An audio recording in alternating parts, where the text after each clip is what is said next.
In the previous episode, we gave our car a thorough clean and started repairing some of the problems with our early L322 Overfinch Range Rover. Let's continue the story and get this old lady down to the workshop and see what lies beneath. Hi guys, welcome to the third instalment of the Range Rover Owner Balmoral series.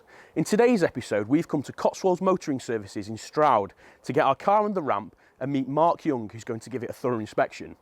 Let's go and meet him inside.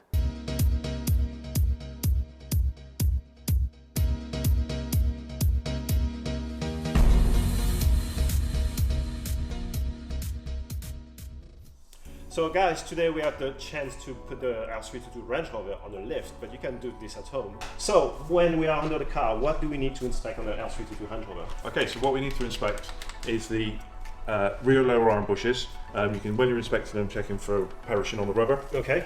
You can feel this when you're driving it, when you do your test drive, because you'll hear a knocking, bumping from the front. The other thing to check out is the dust covers for the brake discs. They tend to rattle because they corrode through on the mountains. Okay. Also with the front lower arm, the same thing, the bushes are perishing in there, and also the ball joints wear as well. So that's one complete arm when you buy that. And if you need to replace one, you usually replace both sides? Yeah, good practice to replace a pair when it comes to suspension, yeah. The other thing is the steering racks. Just check there's no play in the steering rack track railings, and also just have a quick look round and make sure that the steering rack, what you can see of it, is dry, because the seals tend to leak as well. When you're checking for the engine, just check, make sure there's no oil leaks or coolant leaks, because on the top of the engine, the rocker cover gaskets leak, and also in the belly pan, the gasket tends to leak there as well, so you'll get coolant staining round the back and obviously onto the floor. A common misconception is to think the transmission is filled for life, but it is not at all. Mark, how often do you recommend you should do the service? I recommend every 60,000 miles to change the oil and the filter. Always make sure you use the right grade oil or the ZF grade spec for it. Alright, excellent.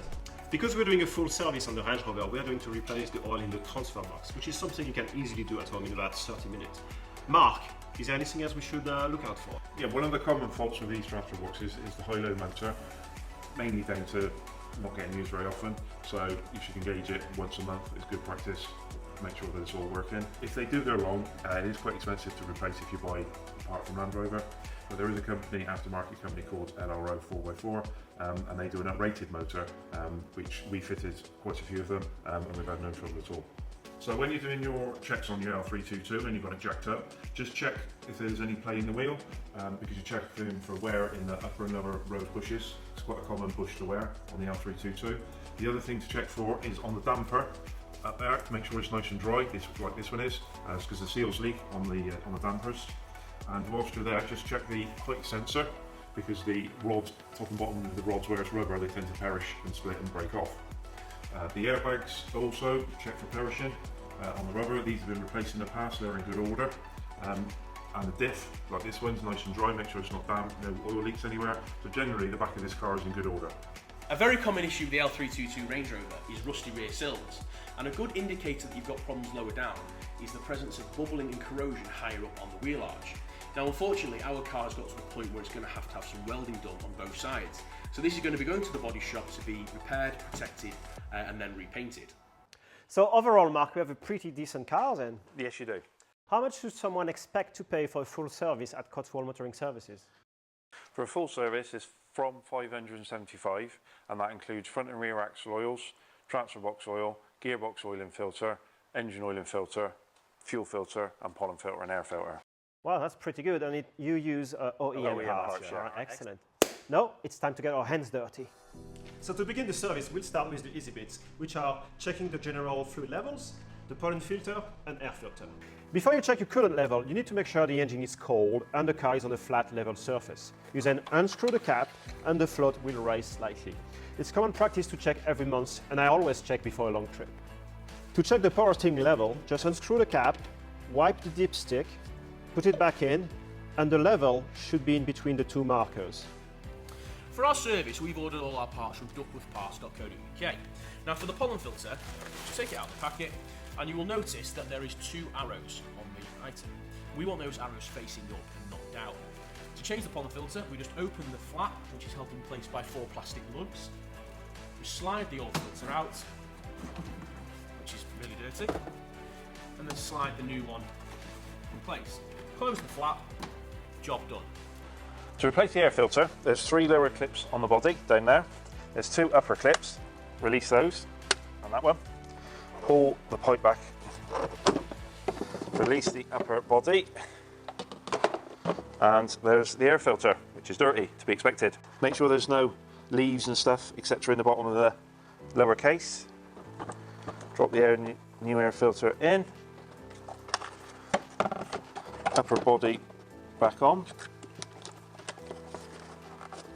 And that's the air filter replaced. There's 2 things we're going to check for with the brake fluid.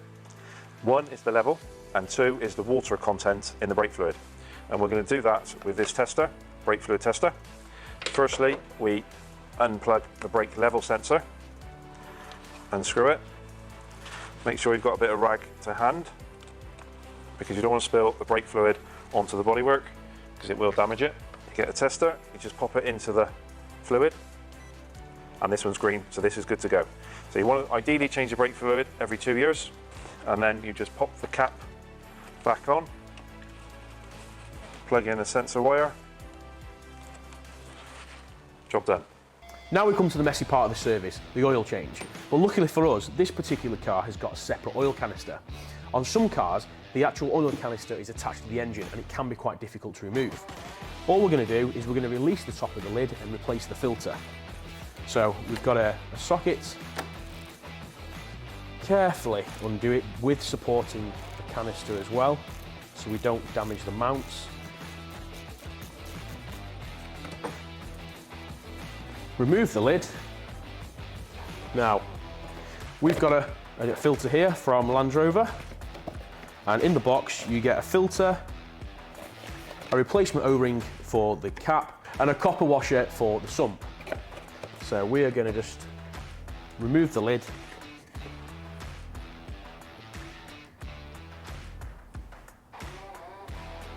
The old filter pulls off. The new filter clips in place. And then we're just going to remove the old O-ring and pop the new one in place. Insert the filter and leave it there, because we want the actual air to get into the system to be able to drain the oil underneath. So now we've got the car in the air, you just have to locate the sump plug. So for us, it's right at the front of the sump here, and we're going to just release that with our tool. Unscrew it until the oil gushes out. There we go. Straight into the receptacle. Ideally, you want to have run your car and get the engine up to temperature before you do the oil change, so the maximum amount of oil can come out of the sump. We're going to leave that to run for about 10 minutes to ensure that we get everything out that we can, and then we're going to put the sump plug back with a new copper washer that came in the kit, and then we're going to lower the car and refill the car with the correct engine oil.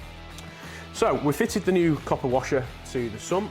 It's just finished draining, so we're just going to line the plug up, pop it back in, and then with the tool we're going to tighten it. Now you've got to be careful not to over tighten these. You want it tight, but you don't want it too tight, just nipped up so there's no leaks. Do not over tighten the sump plug. There we go, and that's the job done. Next stop, we're going to fill it up with oil. The last job of the oil service is to fill the engine with fresh engine oil. So on this particular engine, this is the M62 BMW engine, the filler is just at the side here. So we take the cap off, funnel in, and then for a service, this particular engine takes about 8.5 litres, but make sure to check your handbook to see how much your engine takes, as well as making sure that you get the correct grade of oil. So I'm going to put about 90% in of the oil that it needs, and then we'll check the dipstick to ensure we get the correct level. We do not want to overfill the engine. I'm going to stop just before it's all in. Leave the car for 5 minutes, check the dipstick and top up as required. Once you finish topping up, make sure to take the car for a quick run to get the engine up to temperature, let it settle on a level surface, and then recheck. Okay, so now we've finished the oil service, we're actually going to change the oil in the front diff. But to access the front diff's drain and filler plugs, we need to remove this metal plate, which is held in place with 4 bolts. So using a socket, we're just going to simply undo the 4 bolts.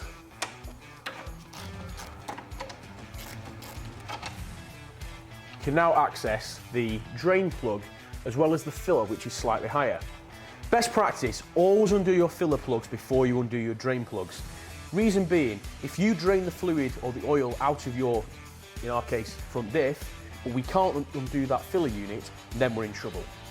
So to start with, we're going to remove the filler plug, and we're going to use what is essentially a large Allen key, or sometimes called a sump plug removal tool. And you can get these from places like Halfords or other auto parts stores. So we're going to insert the key into the plug, and then we're going to just apply a little bit of pressure. The plug is undone. Now we don't need to move it all the way out, we just want to just release it a little bit. That's so we know we can definitely remove it when we come to fill it back up. So now we're just going to repeat the same process, but for the drain plug. So we're using the same tool, because it's the same size. We're going to slot it in, and then apply a little bit of pressure, and there we go. And then I'm just going to remove the tool, just keep unscrewing it, and then we let the fluid out. Now there isn't a great deal of oil in the front diff, it's only about 1 litre. On the actual sump plug, there is a small magnet, and you'll be able to see any build-up of swarf from the front diff. There is a little bit of build-up, but you'll be able to see that when you take the plug out. Now again, we're just going to let that drain for a short while, then we're going to pop the drain plug back in, and then we're going to take you through the filling process. Okay, so we're just going to finish this job off now. It's completely drained. We're just going to put the drain plug back in. We're just going to nip it up. Again, we don't want it, you don't want to over tighten it. You just want it nipped up so it doesn't leak, like so. So the next stop is we're going to fill this back up with oil. So this is 75W90. So we're just going to pop this into the filler hole, and then we're going to fill it up. It's about between 0.75 and 1 litre of oil, because this is actually not only a fill plug, it's also a level plug. So you keep filling it up until you get a slow trickle of oil back out the hole. So here we go. Now we've got a slow trickle. Just going to take our filler plug and pop it back in place. And then again, we're just going to nip it up.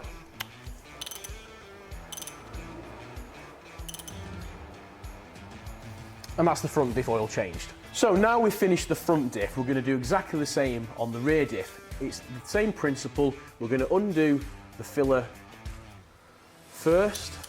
So just ease that up, there we go. The same with the drain one. There we go. So we're going to get the oil receptacle below it. We're going to take the drain plug out and let the oil drain for about 10 minutes. And then out it goes. So we're going to leave that to drain for about 10 minutes to ensure that all the oil is out. And then we'll put the drain plug back, open the filler and refill this one. And we're going to just put the drain plug back in. And the exact same process as the front. We're just going to nip it up, but we don't want it too tight, we just want it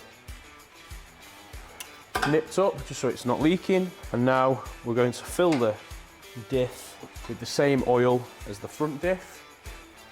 So we'll slot the tool in, and this is a filler as well as a level plug, so we keep pumping it in until we get a slight trickle of oil coming out. And there we go. And then we're going to take the plug, and then to finish, we just nip the filler plug up. Job done. Join us next time for part 2 of our Range Rover L322 service, where we will tackle the transfer box and give our transmission a fluid and filter change. If you've enjoyed this video, please give it a thumbs up. It really helps with the YouTube algorithm. And don't forget to subscribe and hit that bell icon to be the first to see the next episode in our Range Rover restoration series. Thank you, and we'll see you in the next one.